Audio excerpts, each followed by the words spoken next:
Hey student, I am Sonu Verma.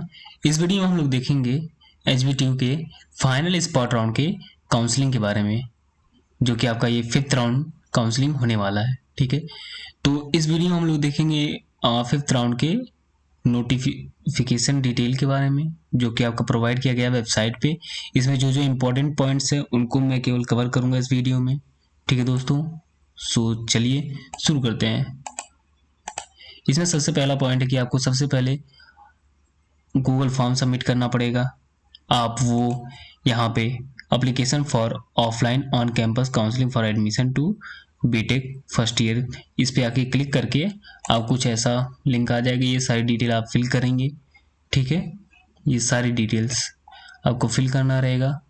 Then उसके बाद फिर जो है आपको फी पेमेंट करना रहेगा। वो आप यहाँ payment link for deposition of registration fee towards offline counselling के लिए आप जब क्लिक करेंगे उसके बाद आपका कुछ ऐसा विंडो खुल के आएगा। आप ये सारी डिटेल फिर करेंगे, देन आप अपना फीस पे कर सकते हैं। ये मैंडेटरी है सबके लिए जो ऑनलाइन काउंसलिंग में पार्टिसिपेट कर चुके हैं और जो spot round 4th round spot round में पार्टिसिपेट किए थे उनको भी फिर से 2500 रुपीज़ पे करने रहेंगे।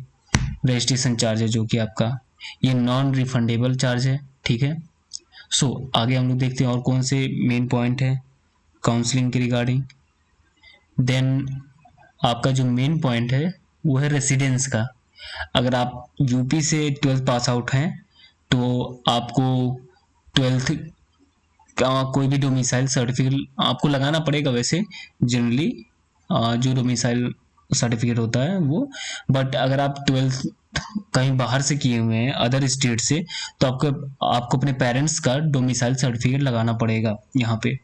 ठीक है, उसके बाद डिफेंस की बात कर लो तो डिफेंस का भी अगर आपके पास कोटा है तो डिफेंस के लिए इन्होंने कुछ एलिजिबिलिटी क्राइटेरियाज लिखे हुए हैं, वो आप देख सकते हैं, सी पॉइंट पे पढ़ सकते हैं, आपको सारी चीज़ें पता चल जाएंगी। और दैट इसका एक प्रोफार्मा होता है सर्टिफिकेट का, वो इनके वेबसाइट पे आपको मिल जाएगा, उसको फिल करना रहेगा। ठीक है, अगर आपके पास डिफेंस कोटा है तो।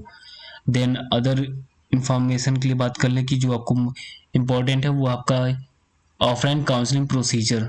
सो हम चलिए देख लेते हैं क्या प्रोसीजर रहेगा पूरी ऑफलाइन काउंसलिंग का। वो तो इसमें आपको जो है रजिस्ट्रेशन करना पड़ेगा, जैसा कि आपको बता चुके हैं पहले। यहाँ पे आके आपको रजिस्ट्रेशन करना पड़ेगा। ठीक है, उसके बाद आपको फी पेमेंट करना रहेगा 2500 का, जो कि 3 से 4 तारीख के बीच में आपको फी पेमेंट करना रहेगा और रजिस्ट्रेशन करना रहेगा। ठीक है, 4 तारीख 3 बजे तक आपको सारी चीज़ें करनी रहेंगी, registration after registration fee payment. उसके बाद सेकेंड पॉइंट देखेंगे प्रोसीजर के बारे में। The reporting time of candidate in the university auditorium is 10 AM to 12 PM बोल सकते हैं। ठीक है, 5 दिसंबर को 5 दिसंबर को आपको कॉलेज पहुंच जाना है।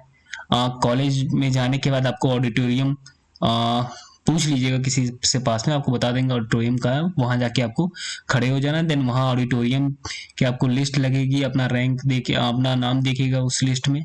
ठीक है, और देन उसके बाद आपको candidate have to bring all listed documents in original and 1 set of self attested photocopy for verification on 5 दिसंबर।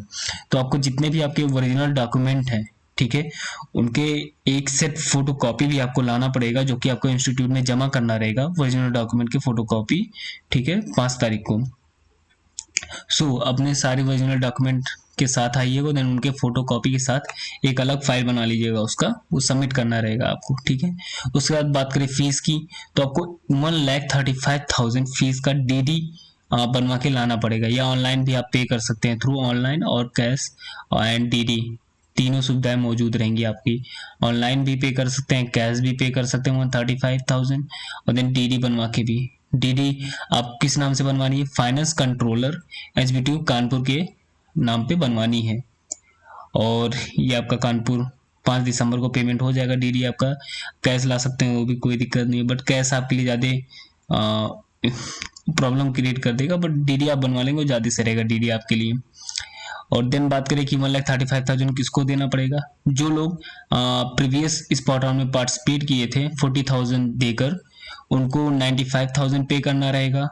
और देन जो लोग फ्रेश स्टूडेंट हैं उनको 1,35,000 का DD बनवा के लाना पड़ेगा। ठीक है, और जिनको पहले अलॉट हो चुका है उनको 95,000 का आप यहाँ देख सकते हैं लिखा हुआ। दोस्त candidate who have already paid 40,000 as participation fee in 4th round of online counselling and no seat was allotted, उनको कोई भी सीट अलॉट नहीं हुआ था, तो will deposit only balance fee 95,000 through DD या ऑनलाइन या कैश के थ्रू। ठीक है, उसके बाद बात कर लें इंपॉर्टेंट जो भी डिटेल है वो है आपका मेडिकल सर्टिफिकेट। आप देख सकते हैं मेडिकल सर्टिफिकेट का प्रोफार्मा उन्होंने दिया हुआ है एचबीटीयू की वेबसाइट पे।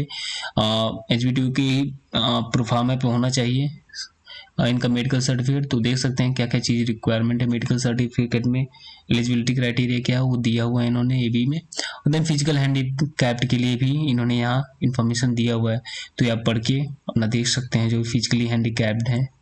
देन उसके बाद ब्रांचेस के बारे में बात कर लें, कितनी सीटें कौन सी किस ब्रांच में खाली है, तो इस वीडियो आगे देखते हैं। तो यहाँ पे देख सकते हैं कि the vacant seat shown in table 1 are tentative and subjected to change based on request received from the withdrawal cases of admitted candidate. ठीक है, तो अगर इनको जैसे कि आप विड्रॉ के लिए स्टूडेंट अपना इनके ईमेल आईडी पे सेंड करते रहते हैं, कर रहे होंगे इस समय कि सर मुझे विड्रॉ करना, उसके आधार पे जो स्टूडेंट इनको फॉर्म फिल किए होंगे ईमेल पे सेंड किए होंगे मैसेज उसके थ्रू, तो उनके अनुसार जो भी सीटें वैकेंट रह जाती है उसके बाद फिर और सीटें इंक्रीज कर सकते हैं काउंसलिंग के दौरान। सो ये एक टेंटेटिव आपकी वैकेंट सीट का रिपोर्ट है, इससे ज़्यादा भी खाली हो सकता है। ठीक है दोस्तों, तो बात कर लेते हैं टेंटेटिव की। तो सीएस की 4 सीटें खाली हैं।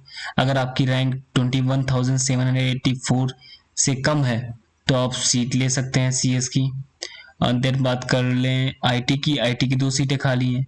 अगर आपकी रैंक 26,643 से कम है तो आप आईटी पा सकते हैं एचबीटीयू कानपुर में।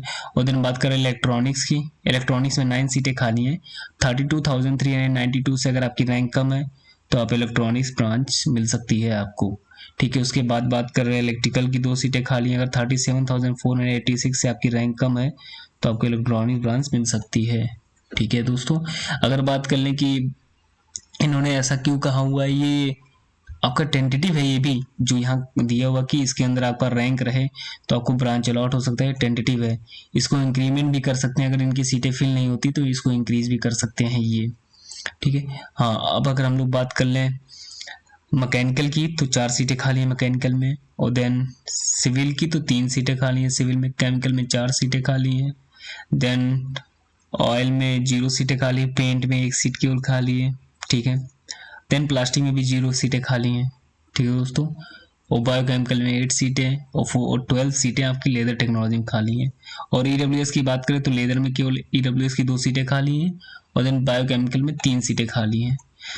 सो अभी तो केवल इनके 3 सीटें खाली, बट और भी सीटें खाली हो सकती हैं क्योंकि बच्चे जो नहीं लेना चाहते वो इनको ईमेल करेंगे, देन आफ्टर ये विद इन 1 और 2 मंथ में रिफंड कर देंगे जिन्होंने विड्रॉ के लिए ऑप्शन चूज किया हुआ है।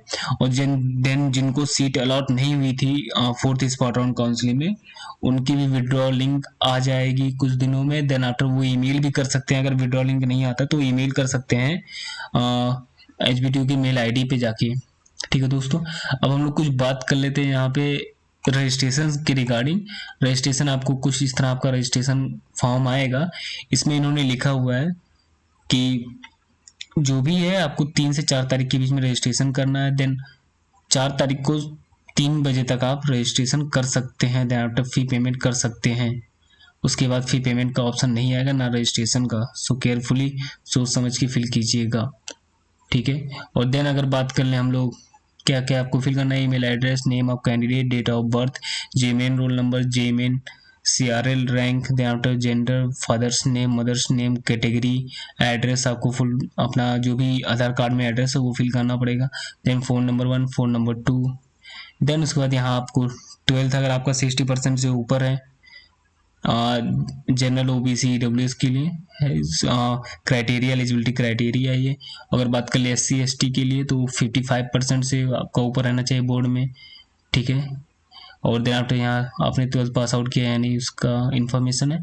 Then is any of your parents और मदर और फादर रेसिडेंट ऑफ यूपी, तो यस करेंगे क्योंकि आपके मदर और फादर दोनों यूपी के होंगे तो ठीक है। Did you participate in HBTU online counselling, ये भी आपको फिल करना पड़ेगा यस और no. Those who have already taken admission at HBTU Kanpur through online counselling 2020 are not eligible to participate in offline counselling. Did you get admission at HBTU Kanpur through online counselling, बिल्कुल आप यहाँ पे no ही करेंगे, ठीक है दोस्तों। अगर हम लोग करो फी पेमेंट डिटेल में, तो फी पेमेंट में आपको जेई एप्लीकेशन नंबर फिल करना रहेगा, student name, father's name, date of birth, then mobile number and email ID आपको इसे फिल करनी रहेंगी। और देन फर्दर और कोई इन्फॉर्मेशन का आया नहीं है।